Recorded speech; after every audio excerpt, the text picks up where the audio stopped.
Welcome to bird media. నేను వైష్ణవి. ఆకలితో ఉన్నవారికి పట్టెడు అన్నం పెట్టడం కన్నా పుణ్యం లేదని పురాణాలు చెబుతాయి. పాలనలో సంక్షేమానికి పెద్దపీట వేయటానికి ఈ సూత్రమే కారణం. ఎంతమంది ఎన్ని రకాలుగా సదుపాయాలు అవకాశాలు ఏం కలిగించినా 4 వేళ్ళు నోట్లోకి వెళ్ళని వారు ఎంతోమంది ఇంకా మిగిలి ఉన్నారు. మరి అలాంటి అభాగ్యుల కోసం లక్షల కోట్ల బడ్జెట్తో ప్రభుత్వాలు నడిపే పాలకులు ఎంతో కొంత ఖర్చు పెడితే జనాలు ఎంతగానో సంతృప్తి చెందుతారు. మరి మిగిలిన పథకాలు ఆర్థికంగా లబ్ధి కలిగించవచ్చు, కానీ భోజనం నేరుగా పేదలకు అందించే పథకం మాత్రం ఎంతో గొప్పది అని చెప్పి తీరాల్సిందే. ఇది మానవత్వంతో కూడుకున్న పని. ఎందుకంటే అన్నం అనేది జీవనానికి మౌలిక హక్కు. ఆ సూత్రాన్ని ముందుంచుకొని ఏపీ గవర్నమెంట్ ఆధ్వర్యంలో అన్నా క్యాంటీన్లకు పెద్దపీట వేశారు ముఖ్యమంత్రి చంద్రబాబు నాయుడు. అయితే కూటమి ప్రభుత్వం అధికారంలోకి వచ్చిన తర్వాత అన్నా క్యాంటీన్లను తిరిగి ప్రారంభించి పేదలకు ఆహార భద్రతను కల్పిస్తోంది. అయితే గత వైసీపీ ప్రభుత్వం కూటమి ప్రభుత్వం తీసుకొచ్చింది అన్న అక్కస్తో అన్నా క్యాంటీన్లను పూర్తిగా పక్కన పెట్టేశారు.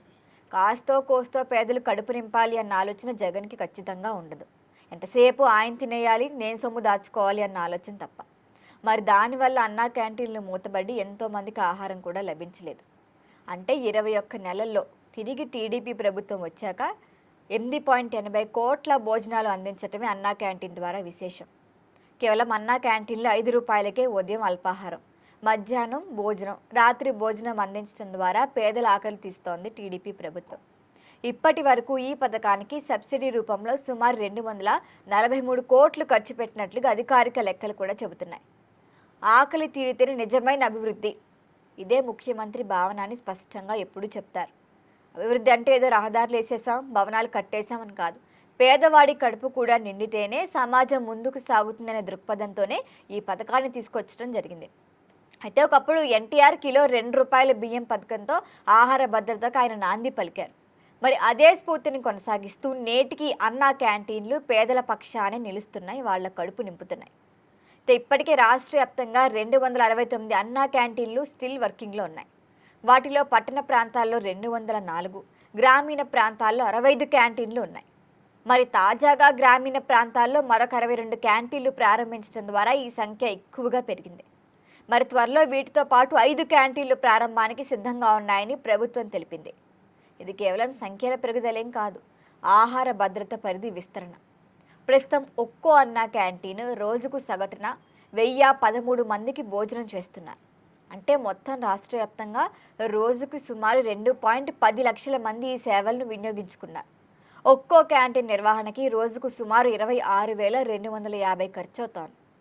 అలా అయితే మొత్తంగా చూస్తే రోజుకు సుమారు 54 లక్షలకు పైగానే ప్రభుత్వం వెచ్చిస్తోంది పేదల కోసం. ఇది నిజంగా మనం ఒప్పుకొని తీరాల్సిన విషయం.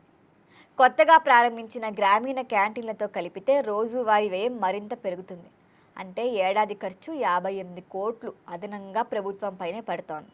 మరి ఇవన్నీ భరిస్తున్నారు పేదల కడుపు నింపటానికి. కానీ ఈ ఖర్చు భారంగా కాకుండా బాధ్యతగానే చూస్తోంది ప్రభుత్వం.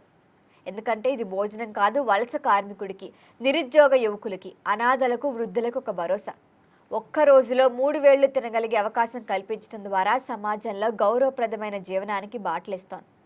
మొత్తానికి అన్నా క్యాంటీన్లో ఒక మానవత్వపు కథ, సంక్షేమం అంటే ఏంటో చూపించే జీవంత ఉదాహరణ. ఆకలి లేని ఏపీని లక్ష్యంగా ముందుకు సాగుతున్న ఈ ప్రయాణం నిజమైన అభివృద్ధి దిశగా వేసిన బలమైన అడుగు అని చెప్పడంలో అతిశయోక్తి లేదు. అయితే అన్నా క్యాంటీన్లు ఇలాగే కొనసాగాలని, ఎంతోమంది తీర్చాలని అందరం కోరుకుందాం. ఖచ్చితంగా టీడీపీ ఉన్నంతకాలం అన్నా క్యాంటీన్లు ఉంటాయి, పేదల ఆకలి తీరుస్తూనే ఉంటాయి. మరి దీనిపై మీ అభిప్రాయాన్ని తెలియచేయండి. చూస్తూనే ఉండండి బర్డ్ మీడియా.